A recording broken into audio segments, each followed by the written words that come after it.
Yes, Christmas is on the way, so let's talk about the movie about plague, death, and slavery. It seems legit. 'Tis the season to be jolly, my friends.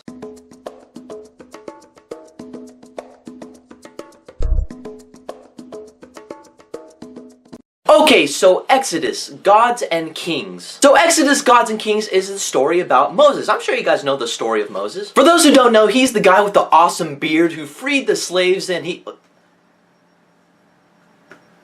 That's the wrong guy. There you go, that's the right one. And Moses, played by Christian Bale, he is living it. He has power, he's an army general, and he's just in a good place in life. Until something happens that completely banishes him from his home and he is forced to live in exile. He soon finds out he's part of a bigger plan to go against the kingdom he grew up in to free the Hebrew slaves. Now Christian Bale as Moses, he did a pretty good job in the lead role. You see his character change as the movie progresses and Christian Bale adapts to the character of Moses. Some of the tasks that were placed on him, you can tell that he didn't want to do it, but he had to, and it made him feel human. Well, yeah, obviously. I mean, come on, what's not cool about Batman not only saving Gotham, but the Hebrew slaves? Ramesses, let my people go. Where's Rachel? Pretty sick if you ask me. Now Joel Edgerton as Ramses, he's supposed to be like his best friend slash brother in the movie. He did a good job as well. His character was like a dick though. You're seeing him, it's like, you're not fit to be king. Get Batman, make him the king of Egypt and Gotham. As for their relationship, I didn't feel their brotherhood or whatever you call it as much as I wanted to. Yes, they are brothers in the movie, but it doesn't really focus on the good but more of the bad. They concentrated more on the hate part the majority of the film, and I didn't really feel the love even when they first introduced them to. Because brotherhoods, they're supposed to be strong and they're not supposed to leave each other behind. I didn't feel that in the movie. But either way, the actors did a really good job in the movie. I must have been late to the party when it comes to finding out who was in the movie, because holy shit, there was a lot of people I didn't even know was in there. Like Aaron Paul, he was in it, and so was Ben Kingsley. I was really surprised by that. And Sigourney Weaver was in the movie too, and what the hell does she do? All she did was stand around and say 2 lines. I shit you not. I understand she was in Alien, which is another Ridley Scott movie, but you don't have to go like Die Hard 5 on her. That's jacked up. The supporting cast all together, they were just kind of there. It didn't make me care about their characters as a whole, except for Aaron Paul. He was cool. You see ancient Egypt as this huge and powerful empire, and you know the pyramids are just being built, and you really felt the full scale of their power. You're like, yeah, they're growing into this thriving nation. That is until the plagues come, and the plagues come with a vengeance. And I feel like I'm spoiling it for you guys, but if you guys have seen the trailers, you would have seen this coming. The plagues, in fact, was my favorite part of the movie, and you're seeing it in action, and it's quite horrifying. Everything is just dying, everybody's looking all gross, and good job on the makeup crew for making everybody look disgusting. Yeah, no singing songs about death like they did in The Prince of Egypt. This one was a little bit more darker, even though The Prince of Egypt was dark when you really think about it. The parting of the Red Sea was a little bit disappointing for me because I thought Batman was gonna be all like, let my people go. And then the Red Sea just comes up forming walls and making it look all epic. It wasn't like that at all, in fact. It was like,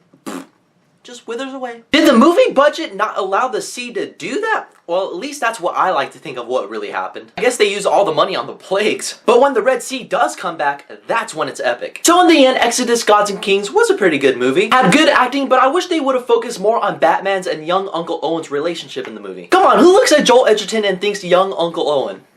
Me right here. The movie slows down a lot at some parts, but it picks up when it gets to the place and it gets exciting. Because if you're gonna see Exodus, Gods and Kings, see it at matinee. You'll be happy if you do so. Have you guys seen Exodus? What did you think about it? Leave a comment below. And as always, you can keep in contact with me through Facebook and Twitter, but in the meantime, I have to get going. I'm Batman.